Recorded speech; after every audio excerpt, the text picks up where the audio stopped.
నిన్న మేము ఏ విధంగా కేవలం రవాణా సదుపాయం అదేవిధంగా మరి వారికి భోజనాలు ఏర్పాటు చేయటం జరిగింది. మరి నిన్న కాక మొన్నే జగన్మోహన్ రెడ్డి గారి పాదయాత్రలో కూడా జిల్లాలో పూర్తి చేసుకోవటం జరిగింది. ఆ పాదయాత్రలో కూడా అనేక సభలు ఆయన ఏర్పాటు చేయటం జరిగింది. ఆ సభలు అన్నిటికీ కూడా ఎక్కడి నుంచి వాళ్ళు జనాలు తెచ్చినా సరే కూలి డబ్బులు ఇచ్చి తెచ్చుకునే పరిస్థితి వైఎస్ఆర్ కాంగ్రెస్ పార్టీకి ఏర్పడింది. మరి ఈ పోరాటం ఇక్కడికి ఆగే ప్రసక్తే లేదు. రోజు రోజుకి కూడా కేంద్ర ప్రభుత్వం అనేక తప్పులు చేస్తున్నాయి. ఆ తప్పులన్నింటినీ కూడా ఎండగట్టడం తప్పనిసరిగా చేసే కార్యక్రమం.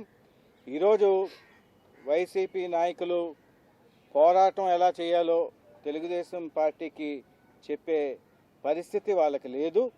వాళ్ళు చేసే పోరాటం అన్నీ కూడా దొంగ పోరాటాలు. అవి తెలుగుదేశం పార్టీ రాష్ట్రం తరఫున చేసే పోరాటాలు. దీన్ని ఇంకా ముమ్మరంగా ముందుకు తీసుకెళ్ళి మరి అన్ని ప్రాంతాల్లో అదేవిధంగా ఢిల్లీలో కూడా ఈ పోరాటం తప్పనిసరిగా పార్టీ చేయటం జరుగుద్ది. మండలాలుగా ప్రకటించాలని ఆ మండలాలన్నీ కూడా ముఖ్యమంత్రి గారు సభలో ప్రకటించడం జరిగింది. కరువు మండలాలుగా డిక్లేర్ చేయడం జరుగుద్దని.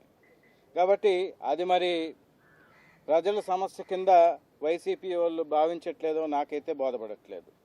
అదే కాకుండా పట్టణానికి సంబంధించి అనేక మంచి కార్యక్రమాలు స్థానిక శాసనసభ్యురాలు గారు కానీ మరి ఎంపీ గారు కానీ ఏదైతే ముఖ్యమంత్రి గారికి చెప్పటం జరిగిందో పర్యాటక రంగంలో కానీ లేకపోతే డిగ్రీ కాలేజీకి సంబంధించి కానీ అవన్నీ కూడా తక్షణమే మంజూరు చేయటం జరిగింది.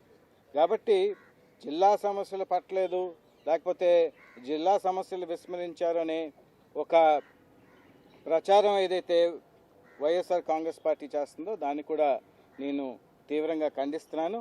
దయచేసి మీ రెడీమేడ్ పాలిటిక్స్ మీరు మానుకోండి.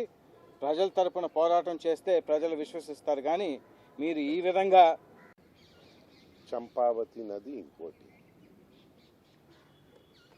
చంపావతి 1911లో అప్పలకొండమ్మ గారు చేస్తారు. గోస్తాని నది నేను ఫినాన్స్ మినిస్టర్గా ఉన్నప్పుడు రాష్ట్రంలో నారా చంద్రబాబు గారు ముఖ్యమంత్రిగా ఉన్నప్పుడు గోస్తాని నది నుంచి, అంటే అది ముషిడిపల్లి అని కొందరు అంటారు ఆ పేరు, అక్కడి నుంచి నీళ్లు ఇవ్వడం జరుగుతూ ఉంది. ఒక పక్కన మనకి జనాభా పెరుగుతూ ఉంది విజయనగరంలో, అది ఒక భాగం.